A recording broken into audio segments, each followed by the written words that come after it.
Hello everyone, welcome to Meenakshi kitchen. दोस्तों, काफ़ी लोग मुझे पूछते हैं कि हम भी टेरेस गार्डन बनाते हैं, लेकिन हमारे टेरेस पे उतने फ्रूटिंग नहीं होते हैं।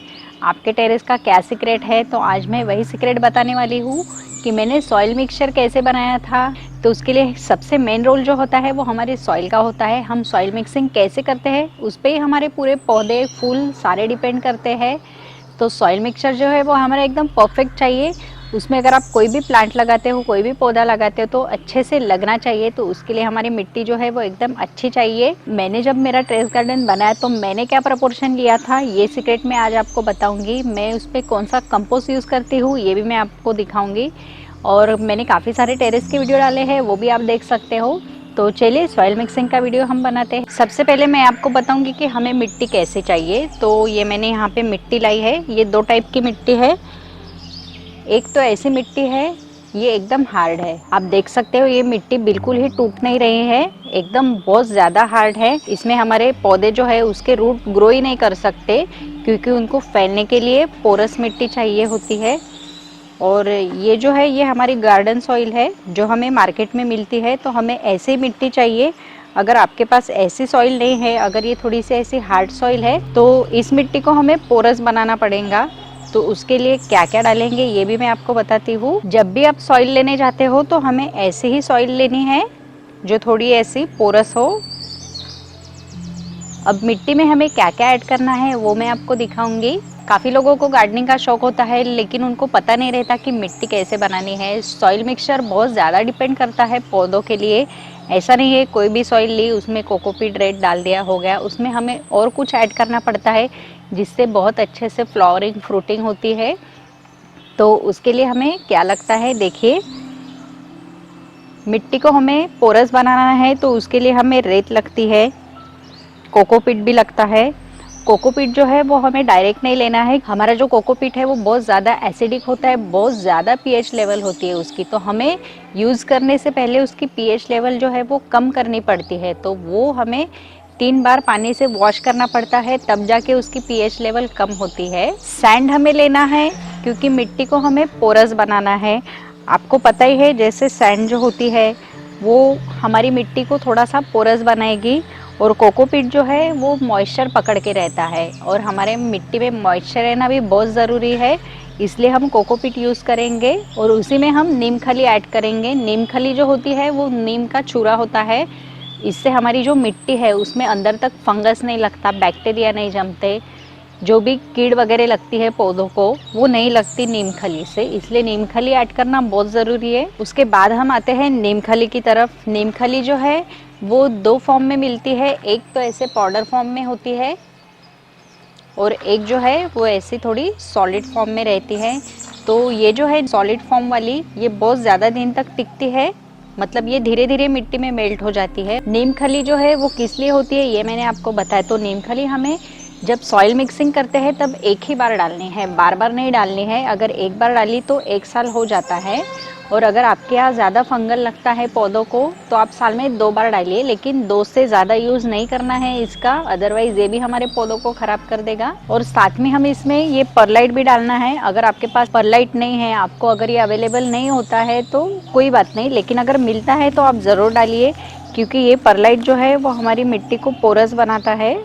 ये बहुत लाइट वेट होता है। आप जब सॉइल मिक्सिंग करते हो, अगर आपको राइस हस्क मिलता है आपके पास अवेलेबल है तो आप वो भी डालिए, उससे भी हमारी जो मिट्टी है वो एकदम पोरस होती है। राइस के ऊपर के जो छिलके होते हैं ना उसे राइस हस्क बोलते हैं, वो भी हम डाल सकते हैं। उससे हमारी जो मिट्टी है वो एकदम लाइट वेट हो जाती है। अगर हम टेरेस फार्मिंग कर रहे हैं तो उसके लिए राइस हस्क बहुत अच्छा है, क्योंकि वो डालने से मिट्टी कम लगती है और हमारे टेरेस पे जो लोड आ रहा है ना वो कम हो जाता है। जब हम सॉइल मिक्सचर बनाते हैं ना तब भी हमें इसमें ये सब ऐड कर देना है। हमारे पौधे जो है उनको कैल्शियम भी चाहिए, आयरन भी चाहिए, पोटेशियम भी चाहिए। तो इन सब के लिए अलग अलग मटेरियल मिलते हैं मार्केट में। सॉइल मिक्सिंग करते वक्त अंडे के जो छिलके होते हैं उसमें भी बहुत ज़्यादा कैल्शियम होता है, वो हम डाल सकते हैं। अगर आपको वो नहीं डालना है तो ये ऐसे बोन ऐश आता है मार्केट में, ये भी हम डाल सकते हैं, लेकिन ये भी हमें एक ही बार डालना है। एक बार अगर हम ये डालते हैं तो ये 4 साल तक चलता है। और इसका एक ऑल्टरनेटिव आता है, वो होता है स्टोन डस्ट, जो हमें मार्बल कटिंग के शॉप में मिल जाता है, वो भी हम यूज़ कर सकते हैं। उसमें भी बहुत कैल्शियम होता है जो हमारे पौधों को धीरे धीरे मिट्टी के अंदर से मिलता रहता है। और इसमें सबसे मेन रोल जो रहता है वो रहता है कंपोस्ट का। तो ये जो है ये कंपोस्ट है, ये मेरा जो कंपोस्ट है ये होममेड कंपोस्ट है जो मैंने किचन वेस्ट से बनाया है। कंपोस्ट जो होता है ना वो 3 टाइप का आता है। एक तो किचन वेस्ट कंपोस्ट रहता है, एक वर्मी कंपोस्ट रहता है और तीसरा जो रहता है वो गोबर खाद का रहता है। तो ये जो 3 टाइप के कंपोस्ट है ना, इसमें भी सबसे ज़्यादा पावरफुल जो होता है वो किचन वेस्ट कंपोस्ट होता है। इसमें बहुत ज़्यादा न्यूट्रिएंट्स होते हैं और ये बहुत कम लगता है एज कम्पेयर टू गोबर खाद कंपोस्ट या फिर वर्मी कंपोस्ट। तो चलिए हम सॉइल मिक्सिंग बनाते हैं। तो उसके लिए मैंने ये 5 पार्ट सॉइल ली है ऐसे हाथ से। आप कोई भी एक मेजरमेंट लीजिए, कोई भी बाउल लीजिए या फिर कोई भी ग्लास कप, किसी से भी मेजरमेंट लीजिए। प्रपोर्शन आपको वही लेना है जो मैं आपको बताऊंगी। ये हमारी 5 पार्ट मिट्टी हो गई। अब हम इसमें कंपोस्ट ऐड करेंगे। तो कंपोस्ट आप कौन सा लेते हैं उस पर डिपेंड करेगा, क्योंकि जैसे कि मैंने बताया किचन वेस्ट वाला जो कंपोस्ट होता है वो बहुत ज़्यादा पावरफुल होता है, तो वो कम लगता है। और अगर आप वर्मी कंपोस्ट या फिर गोबर कंपोस्ट लेते हैं तो वो थोड़ा सा ज़्यादा लगेगा, उसमें थोड़े कम न्यूट्रिएंट्स होते हैं as compared to kitchen waste compost. तो मेरा जो है वो किचन वेस्ट कंपोस्ट है, तो ये मैं थोड़ा कम लूँगी। तो हमारा जो किचन वेस्ट है इसके मैं इसमें 2 पार्ट डालूंगी। जैसे 5 पार्ट सॉइल हो गई तो उसमें 2 पार्ट में किचन वेस्ट कंपोस्ट डाल देती हूँ।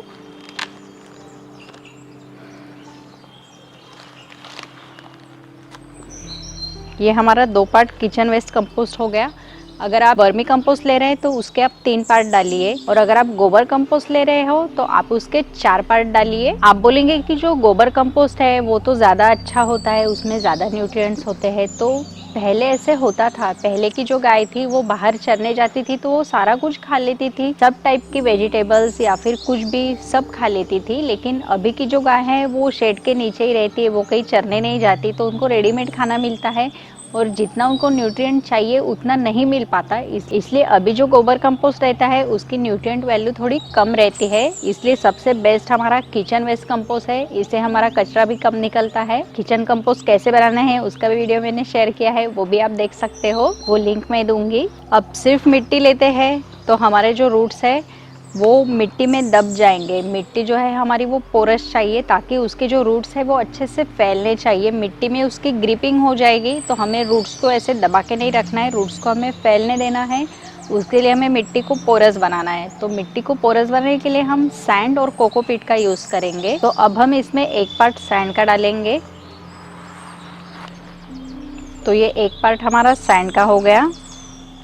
अब हम इसमें कोकोपीट भी ऐड कर देंगे। तो 2 पार्ट मैं कोकोपीट के लूँगी। ये 2 पार्ट हमारे कोकोपीट के हो गए। सैंड और कोकोपीट जो है वो कितना लेना है वो आपकी मिट्टी पे डिपेंड करेगा। अगर आपकी मिट्टी बहुत ज़्यादा हार्ड है तो उसे हमें पोरस बनाना है, तो हमें सैंड और कोकोपीट थोड़ा ज़्यादा लगेगा। अब देखिए हमारी मिट्टी कैसी बनी है। पहले हमारी मिट्टी कितनी हार्ड थी और अब रेत और कोकोपीट डालने से हमारी मिट्टी देखिए कितनी अच्छी हो गई। धीरे धीरे करके ये अच्छे से पोरस हो रही है। हमें इसे और पोरस बनाना है, तो उसके लिए मैं ये परलाइट ऐड करूँगी। अगर आपको नहीं मिलता है तो कोई बात नहीं, तो आप सैंड ही लीजिए, लेकिन मुझे ये अवेलेबल हुआ था तो मैं ये भी डाल दूँगी 1 पार्ट इसका। इससे हमारी मिट्टी जो है वो और भी पोरस बनेगी। ये आप देख सकते हो एकदम लाइट वेट होती है, बहुत ही हल्की होती है ये। अगर टेरेस गार्डनिंग करते हैं तो उसके लिए बहुत अच्छा है। मिट्टी हमारी रेडी हो गई है और जैसे कि हमारे पौधे जो है वो अंदर से ही अच्छे हो। अब हमारा जो सॉइल मिक्सचर है वो एंटी फंगल चाहिए, ताकि ज़मीन से ही रूट जो है वो हमारे हेल्दी रूट्स हो। अगर उन्हें नीचे से कुछ बैक्टीरिया अटैक करते हैं, हमारा पौधा जो है वो एकदम हेल्दी पौधा चाहिए, उस पर कुछ फंगल नहीं चाहिए, तो उसके लिए हम नीम खली डालेंगे। नीम खली डालने से फंगल अटैक नहीं होता है। और ऐसे भी अगर हमारे पौधों पे कुछ कीड़ वगैरह लगते हैं तो नीम के जो पत्ते होते हैं ना, उसका पाउडर बना के हमें उसके ऊपर स्प्रिंकल करना है, उससे भी जो कीड़े लगे हैं वो चले जाते हैं। तो इसका 1/4 पार्ट लूँगी मैं नीम खली का। ये 1/4 पार्ट हो गया नीम खली का। जब हम इसमें पानी डालेंगे ना तो ये सब अच्छे से मिक्स हो जाएगा। ये हमारी मिट्टी जो है इसमें न्यूट्रिएंट्स भी आ गए, पोरोसिटी भी आ गई, सब कुछ आ गया। अभी हमारे पौधों को ज़रूरत रहेगी कैल्शियम की, तो उसके लिए आप इसमें अंडे के छिलके भी मिक्स कर सकते हो, या फिर मैंने बताया स्टोन डस्ट मिलता है वो डालिए, या फिर बोन ऐश डालिए। तो इन 3 चीज़ों में से आप एक कुछ भी ऐड कर दीजिए। किसी किसी को बोन ऐश नहीं चलता तो वो लोग उसको स्किप करके अंडे के छिलके डाल सकते हैं। अगर आपको अंडे के छिलके भी नहीं चाहिए तो आप स्टोन डस्ट डालिए। स्टोन डस्ट जो है वो मार्बल की शॉप में वगैरह मिल जाता है, लेकिन जैसे कि हमारे घर में अंडे के छिलके भी अवेलेबल होते हैं तो मैं भी बीच बीच में डालती रहती हूँ। और अभी मुझे ये भी मिला है बोन ऐश, तो ये मैं डाल दूँगी। तो इसका हमें एक ही पोर्शन लेना है। अब ये जो मिक्सचर है ये हम अच्छे से मिक्स कर देंगे। आपने देखा होगा पहले हमारी मिट्टी कैसी थी और अब हमारी मिट्टी कैसी हुई है। ये जो सॉइल मिक्सचर बना है ये हमारा सारे पौधों के लिए चलेगा, कोई भी पौधा रहे, पेड़ रहे।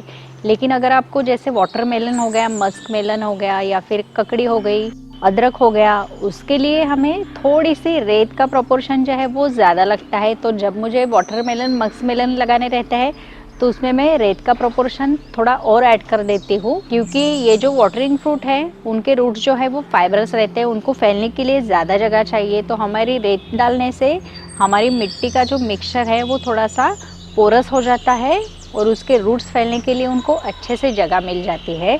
तो हमारा जो मिक्सचर है ये सारे पौधों को आप यूज़ कर सकते हो।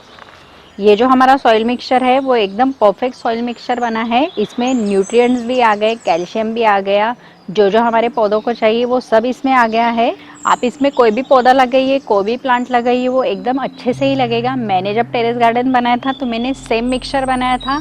तो मैं जब भी कोई भी पौधा लगाती हूँ तो उसमें मतलब वो अच्छा ही होता है। ऐसे होता नहीं कि वो पौधा लगा नहीं या फिर वो प्लांट निकला नहीं, मैंने जो सीडिंग की वो सीड्स नहीं निकली। तो आप कोई भी सीड लगाइए या फिर कोई भी पौधा लगाइए, वो आपका पौधा एकदम अच्छे से ही होगा और जो सीड लगाएंगे उसमें से भी अच्छे ही प्लांट निकलेंगे। मुझे काफ़ी सारे सब्सक्राइबर की रिक्वेस्ट आई थी कि एक वीडियो आप सॉइल मिक्सिंग पे भी बनाइए, तो इसलिए मैंने आज सॉइल मिक्सिंग पे वीडियो बनाया। आपको मेरा आज का वीडियो कैसे लगा आप मुझे लाइक और कमेंट करके ज़रूर बताएगा।